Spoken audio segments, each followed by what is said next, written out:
Supposed Bible contradiction. Matthew's genealogy versus Luke's genealogy.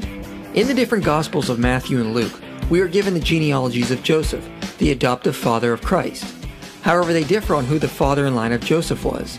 Matthew says Jacob was the father of Joseph and has a line going back to Abraham, but Luke says Heli is the father of Joseph and has a line going back to Adam. These are not different names of the same people, they are completely different genealogies. So do we have a contradiction? Not so fast. There are two ways of handling this. The first and most common argument is the genealogy of Luke was Mary's line.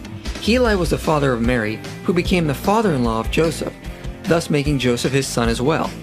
This would be consistent with the idea that some scholars have suggested, that Luke used a relative of Mary's side of the family as a source for his birth narrative, so he would have taken that genealogy instead.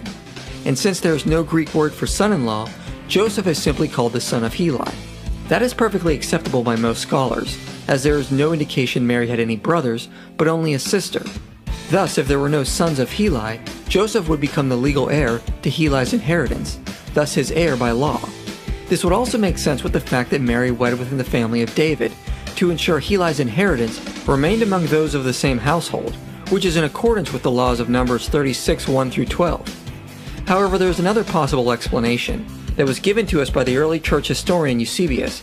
He argues from an epistle by Africanus that both lines were of Joseph, one legal and one biological. In Book 1 of Ecclesiastical History, he writes, Heli and Jacob were thus uterine brothers. Heli having died childless, Jacob raised up seed to him, begetting Joseph, his own son by nature, but by law the son of Heli. Thus Joseph was the son of both. Thus far Africanus. So what is he saying? Well, according to the law of Deuteronomy 25, 5-6, if two brothers dwell together, and one dies childless, his brother is to take his widow as his wife, and the first son born to them shall be his brother's legal heir, so that his name shall not be blotted out of Israel. So basically, if a man dies childless, his widow is to marry his living brother, and the first son born to them will carry on the name of the deceased husband, even though the living brother is the biological father. Thus, the child legally is to be the son of the dead brother.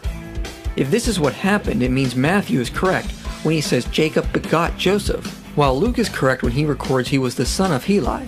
And Eusebius refers to Africanus, who points out that in the Greek it says Jacob fathered or begot Joseph, whereas Luke says who Joseph was the son of. But isn't the father of Jacob Mathan and the father of Heli Mathat? Well, yes, but remember Eusebius records that Jacob and Heli were half-brothers of the same mother. So to give a visual, this means Mathan married a woman and had Jacob, but later died. So since he already had a son to carry on his name, his widow was free to remarry whoever, and thus she married Mathat, with a different genealogy of that of her first son Jacob, and then she bore Heli. Therefore Jacob and Heli were half-brothers by the same mother. When they grew up, Heli married a woman, but died childless, and then Jacob became her husband, fulfilling the law of Deuteronomy 25:5, and the first son born to them was Joseph, who became the legal son of Heli, but by nature the son of Jacob. Thus Jacob fathered Joseph, but legally was the son of Heli, and neither genealogy makes an error in what it records. Jacob begot Joseph, but Joseph was the son of Heli. So there are two completely cogent ways to resolve this supposed contradiction, and since both are entirely possible, this Bible contradiction can be addressed and resolved